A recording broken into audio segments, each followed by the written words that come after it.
Rapaziada, Solo Leveling tá sendo aquele grande sucesso da temporada, tá ligado? O manhwa já tinha conquistado muitos fãs, a light novel também, e agora o anime tá só levantando cada vez mais esse hype aí, mano. Cada episódio que se passa o hype aumenta, com o nosso Sun Jin-woo sendo o caçador fraquíssimo de rank E, que não consegue lutar contra as ondas intermináveis de monstros, né, com aquelas táticas convencionais, mas o Jin-woo compensa isso desde o início com as fortes habilidades analíticas dele e as suas táticas muito cautelosas e oportunistas.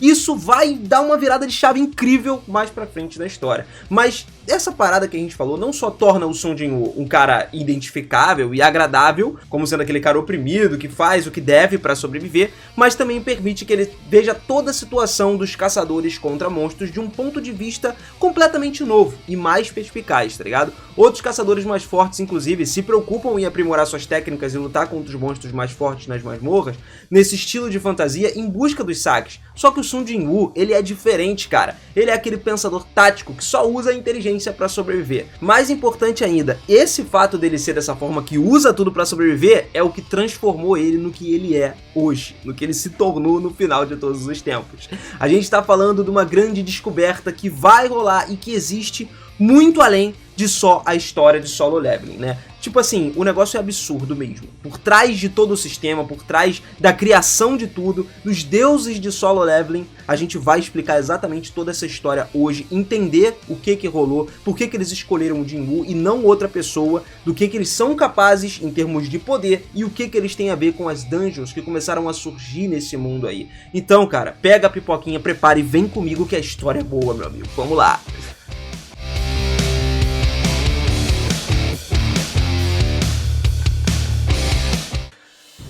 Fala, seus otakus, beleza? Eu sou o Binas e sejam muito bem-vindos a mais um videozão aqui do canal. E olha só, como os fãs veteranos de Solo Leveling, cara, a gente já sabe que o Sun Jin-woo não é um caçador vulnerável e fraco de rank E por muito tempo. Não vai ficar isso pra sempre. A aventura dele, do nivelamento solo aí, né, começa quando ele for escolhido pelo sistema, que começou a acontecer já, pra embarcar numa aventura de um homem só e subir de nível, sem limites. Sacou? Sendo um herói prático e muito cauteloso com as habilidades táticas afiadas, né, para os fins de sobrevivência, o Sun Jin-woo vai provar ser o caçador perfeito para começar essa aventura solo no sistema e, nesse processo, ele vai se fortalecer, finalmente se tornando o caçador mais poderoso, aquele cara que ele sempre quis ser. Ao longo do caminho, o Jin-woo ainda vai poder descobrir vários segredos por trás dessas masmorras, a verdade sobre esses novos poderes que ele tem. Ao contrário de muitas outras histórias, né, dos caçadores de monstros que a gente vê por aí, Solo Leveling, cara, ele vai se aprofundar no como e o porquê do paradigma dos caçadores e dos monstros surgindo. E é aí que entram os deuses, os monarcas, os governantes, e a gente vai literalmente explicar isso tudo aí nesse vídeo de hoje. Tudo sobre os deuses de Solo Leveling, tá? Então já vem caprichando naquele like. Se você gosta dessas histórias aqui e quiser saber mais de Solo, aproveita também, se inscreve no canal, cara, porque aqui a gente vai trazer muito conteúdo de Solo Leveling. E, cara, você precisa tá ligado em tudo, então ativa esse sininho também pra você não perder nada. Valeu demais, família! Vamos que vamos! Bom, galera, pra gente começar, a gente tem que entender dois nomes especificamente aqui. Estamos falando dos governantes e dos monarcas. Se você for parar pra pensar neles, literalmente parece que eles são a mesma coisa, tipo, como se fossem os dois lados da mesma moeda. E é mais ou menos assim que funciona mesmo. De um lado a gente tem os governantes, representando a luz, e do outro os monarcas, representando as trevas. Mas também é importante a gente mencionar que eles não são os deuses em si. Na verdade, inicialmente só existia um deus de toda a história. Esse deus era conhecido como Ser Absoluto. Como Deus, o Ser Absoluto era um indivíduo mais poderoso de toda a existência. Ele era capaz de criar a vida, tanto inorgânica quanto orgânica. Tipo assim, saindo tudo do nada. Então, literalmente o mundo, a água, o sol, tudo foi criado por causa dele. Só que por conta dele ter esse poder todo, o Ser Absoluto era um indivíduo tão cruel, egocêntrico e pouco se importava com as suas próprias criações. Ele via elas como ferramentas para o seu próprio entretenimento, tá ligado? Ele só criava aquilo ali para se divertir. Só que ao mesmo tempo em que ele adorava criar esses seres por aí, botando eles para lutar uns contra os outros, ele também foi um cara descuidado, porque claramente ele nunca considerou a possibilidade desses seres que ele criou um dia se rebelarem contra ele mesmo. E como vocês já viram as imagens aqui, né, ele se parece muito com a estátua que lutou contra o Jin-woo lá, né, encontrou com ele dentro da dungeon nos primeiros episódios. Mas não, meus amigos, ele não é essa estátua. Essa estátua é só a estátua do deus. Na verdade, ela é conhecida como o arquiteto, tá? Mas a gente vai falar disso aí depois. Ela é sim baseada no ser absoluto, mas não tem como ela ser ele, justamente pelo fato do ser absoluto estar morto. Porra, aí você deve estar pensando, Binas, como assim? O cara não era o deus, não era o ser absoluto? Como que ele, um ser desses, consegue morrer? Vem comigo que eu vou te explicar isso aí direitinho. Começando lá no início dos tempos, cara. Quando a luz e as trevas eram tudo o que existia, o ser absoluto dividiu a luz e as trevas para criar os governantes da parte da luz e os monarcas da parte das trevas. Como os monarcas nasceram para destruir o mundo e os humanos, os governantes nasceram para proteger o mundo e os humanos, mas não demorou muito para que eles travassem uma guerra absurda, devastadora entre si.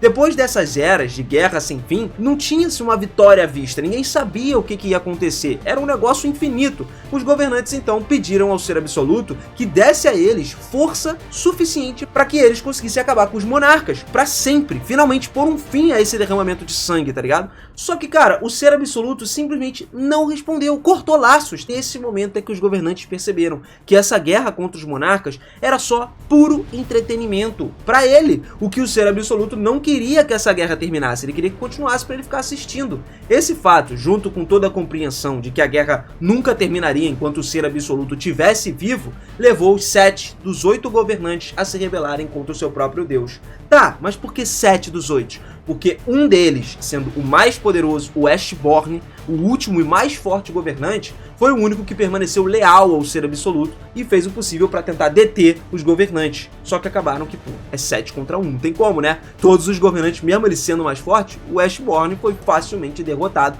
foi deixado ali para morrer, dado como morto, basicamente. E aí é que começa uma ligação com Jinwoo. Mas agora, sem mais ninguém para se opor a ele, né, a sua revolução aí, os governantes começaram a marchar para a sala do trono, chegaram lá e mataram o ser absoluto com a lança, enfiaram as lanças nele. Mas as coisas não acabaram por aí não, cara. Ainda ficou meio que aberto, né, o fato dele ter morrido ou não. Porque como ele era o todo-poderoso, ele também foi capaz de criar objetos com poderes sobrenaturais, como por exemplo a Taça da Reencarnação.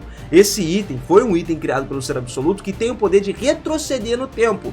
Só que acabou que ele não conseguiu usar esse item em combate e no final foi literalmente morto. Mas um outro derrotado não morreu, meus caros. O Ashborn evitou a morte. Acontece que o ser absoluto ele implantou um dispositivo de segurança dentro do Ashborn caso acontecesse essa revolta, essa rebelião. Como os ferimentos do Ashborn foram fatais, cara, ele inclusive acreditou que era o fim dele. Ele se preparou para morrer. Porém, antes que ele pudesse morrer, ele descobriu que o ser absoluto tinha escondido um poder monstruoso dentro do corpo dele. E prontamente ativou esse poder. Nessa hora, o Ashborn se transformou no Monarca das Sombras. Agora, de volta à saúde plena, tranquila e ainda mais forte do que antes, o Ashborn voltou pra frente da batalha aí pra continuar a luta dele. Só que quando ele voltou, ele descobriu que já era tarde demais. Porque essa rebelião que tinha acontecido já tinha acabado, o ser absoluto já estava morto. E nesse caso, os governantes começaram a assumir o controle no lugar do ser absoluto como deuses. Consequentemente, eles podiam ter todos os itens criados pelo ser absoluto, como a própria taça, que viaja no tempo. Pô, já é um bagulho absurdo. Como eles estavam tendo acesso a tudo isso, como os deuses, eu não preciso nem falar quem que tinha vantagem na batalha agora, né? Pô, os caras estão no nível deus agora. Ainda mais que os governantes usaram ferramentas contendo fragmentos do poder do ser absoluto para caçar os monarcas. Eles inclusive conseguiram capturar o Legia, o monarca do princípio, vivo. Só porque o Ashborn passou a ser o Monarca das Sombras, não significa que ele estava lutando do lado dos monarcas aí, né, junto com eles. Como agora os governantes acabaram virando a maré da guerra ao seu favor, isso meio que fez com que o Ashborn tivesse que mudar de lado. Ele ainda não tinha mudado, mas ele percebeu que os monarcas perderiam se ele não intervisse, então ele decidiu oferecer a própria ajuda. Infelizmente para o Ashborn, mesmo tendo conseguido estabilizar o equilíbrio, porque a balança começou a pesar para o lado dos governantes, né, que estavam muito mais fortes, ele conseguiu vir e botar a força dele em jogo para equilibrar a parada. Ele manteve a guerra ali em andamento, tranquilo, só que os poderes esmagadores do Ashborn renderam um grande medo dos dois lados. Tanto os governantes quanto os próprios monarcas ficaram com medo dele. E isso, eventualmente, acabou levando 2 monarcas especificamente a ir contra ele, o Rakan e o Bara. Eles se voltaram contra o Ashborn. Eles traíram o Ashborn e emboscaram eles com seus exércitos. O que o medo não faz, né, com as pessoas, cara. O fato de que o Ashborn tinha poder pra controlar tudo gerou esse medo dele vencer a guerra e, sei lá, depois voltar a ser um governante. Imagina se ele fizesse isso, o que não era o caso. Mas, cara, o Ashborn era outro nível, pô. O fato dele ter se tornado o Monarca das Sombras deu a ele um exército gigantesco de sombras. Era um poder de um necromante, basicamente, né? Ele revivia os mortos e tornava suas sombras. Bem semelhante a alguém que a gente conhece nessa história. Só que a gente tem um problema aí. Mesmo que o Ashborn tenha derrotado de forma fácil aí os dois monarcas, né? Matando inclusive o Baran pela traição dele, o seu exército das sombras foi praticamente aniquilado, todo. Então logo depois que ele matou o Baran, os governantes desceram na frente do Ashborn e pediram perdão pra ele, desculpa. Mesmo que o Ashborn de início ali tenha recusado, né, a aceitar o seu gesto de paz e furiosamente exigido que eles matassem ele para que pudesse finalmente vencer a guerra, os governantes persistiram lá, continuaram apelando pro Ashborn e tal. E nessa hora ele ficou tão emocionalmente sobrecarregado que ele não conseguia dar uma resposta específica, então ele decidiu buscar vingança contra Rakan.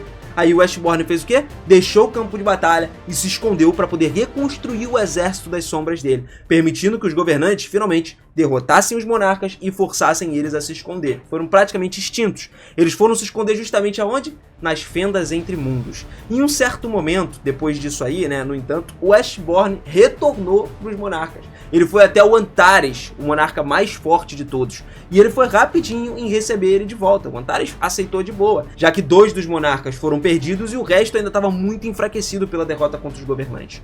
Séculos mais tarde, os monarcas tentaram derrotar o mundo humano então, para poder reconstruir o seu exército. E os governantes descobriram que os monarcas estavam tentando derrotar o mundo humano para poder fazer isso daí. E tentaram deter eles para poder salvar a raça humana da extinção certa. Só que dessa vez acabou que os governantes falharam. Quando eles falharam, os governantes não tinham outra saída a não ser usar a ferramenta criada pelo Ser Absoluto, que a gente falou, a chamada Taça da Reencarnação, que tinha o poder para voltar 10 anos no tempo para dar uma segunda chance para eles. Infelizmente, isso aí só prolongou o que já era inevitável. Parecia que não adiantava como. O mundo humano seria destruído, independente de qual lado ganhasse a guerra, independente de quantas vezes os governantes voltassem no tempo, a humanidade acabava. E pior ainda, apesar do Cálice da Reencarnação ter sido criado pelo próprio Deus, o poder dele não era infinito não. E como resultado, os governantes acabaram por perceber que eles estavam começando a se desgastar. Então, como seu último esforço, 10 anos antes dos eventos da história principal, do início de Solo Leveling, cara, os governantes recorreram ao último recurso que eles tinham.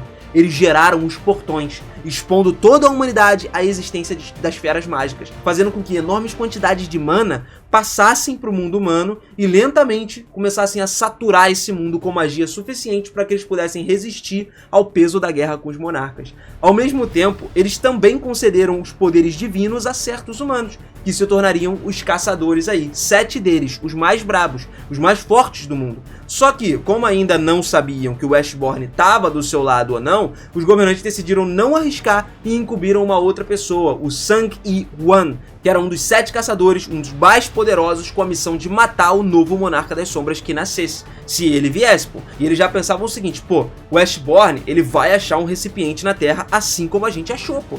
E ele vai poder restaurar o poder dele. E no caso, eles estavam certos de que isso ia acontecer, tá ligado? Quando os monarcas lançaram seu ataque ao mundo humano, o Ashborn seguiu eles pelo seu próprio desejo de encontrar o seu lugar no universo, já que ele nunca sentiu que ele pertencia ao mundo do caos. E cara, o Ashborn foi feito especificamente pelo Ser Absoluto como plano de contingência pro próprio Ser Absoluto, né, das suas próprias criações aí se rebelarem contra ele. Então o Ashborn, ele não foi feito apenas para ser mais leal do que o resto das criações, mas também para ser o mais poderoso e o que tem a capacidade de evoluir pro Monarca das Sombras, que era uma capacidade que o Ser Absoluto concedeu ao Ashborn, que deu acesso a toneladas de habilidades, como por exemplo a habilidade de extração das sombras, que permitia ao Ashborn puxar as sombras dos inimigos que ele derrotou, transformar nos seus seguidores. Portanto, qualquer um que ele já tenha matado, ou qualquer um que simplesmente morresse perto dele, poderia ser transformado num clone, adicionado ao exército paralelo dele. Agora, com o exército sempre em expansão, cara, também teve acesso a coisas como a troca das sombras, que permitia ele teletransportar para distâncias enormes, né, instantaneamente. Além disso, ele também teve acesso a coisas como o domínio dos monarcas, que permitiu a ele bufar todas as forças de todas as suas sombras em 50% dentro de um certo raio. Pô, isso é muito roubado. Sem mencionar que, como um monarca ou governante, o Ashborn e todos os governantes e monarcas têm acesso a algo conhecido como a autoridade do governante, que essencialmente dá a eles a capacidade de mover as coisas telecineticamente. Todas essas habilidades seriam transmitidas para o recipiente do Ashborn, para a pessoa que receberia ele. Então, esse humano que vai receber, com certeza deveria ser alguém muito poderoso, familiarizado com a morte, já que o Ashborn é o rei da morte. Então esse humano, que chegou perto da morte diversas vezes e conseguiu continuar sobrevivendo, seria o recipiente perfeito para receber os poderes de Ashborn, cara. E assim que o sistema foi criado. A partir daí, era como um segundo despertar, com um potencial infinito. Um lugar onde o escolhido poderia subir de nível e conquistar um poder absoluto até um nível onde ninguém jamais pudesse derrotar ele. E naquele ponto, só esse cara podia se tornar o recipiente perfeito pro Ashborn. Em algum momento, depois que os monarcas lançaram o ataque no mundo humano, cara, o arquiteto que veio até o Ashborn e se ofereceu para ajudar ele, encontrar esse recipiente humano adequado em troca da imortalidade. O arquiteto quem é? A estátua que a gente falou. Pois é, inclusive, como ele já tinha dificuldades aí para pesquisar sozinho, né, o Ashborn, ele concordou com a proposta do arquiteto. E o arquiteto foi quem criou esse sistema para agilizar essa busca. Depois de anos de busca sem muita sorte, o arquiteto finalmente encontrou aquele humano que passou por todos os testes e superou todas as expectativas, o famoso Sun Jinwoo, cara. Apesar disso, ele inclusive de primeira não acreditou que o Jinwoo fosse a escolha certa e protestou inclusive quando o Ashborn foi lá e falou: esse menino, ele é que vai ser o meu receptáculo, ele é que vai receber os meus poderes, tá ligado? Mano, imagina só, o cara falou, é ele, não tem como contrariar. E é assim que a gente literalmente dá início à linha cronológica principal de Solo Leveling, cara. Tudo começando exatamente aonde o Jinwoo apareceu, quando ele entrou na dungeon, quando ele foi morto, escolhido para ser um jogador. Ele não foi escolhido apenas por um administrador, ele foi escolhido pelo Ashborn, o grande monarca das sombras. E é isso, galera, eu espero que vocês tenham curtido demais esse vídeo aqui, e se vocês gostaram, manda bala demais no like, compartilha pra geral aí, e aproveita, se inscreve no canal e ativa esse sininho também, cara. A gente vai trazer muito mais conteúdo aqui sobre Solo Leveling, quanto de curiosidades der pra trazer, de spoiler, tudo que der pra falar, a gente vai falar aqui, beleza? Então aproveita, já vem com a gente pra você entender muito mais a fundo essa história, entender tudo o que aconteceu e cada pedacinho do que vai rolar mais pra frente. Tamo junto sempre, família. Beijo no coração de vocês e eu espero vocês no próximo vídeo, hein? Solem, irmãos. Valeu!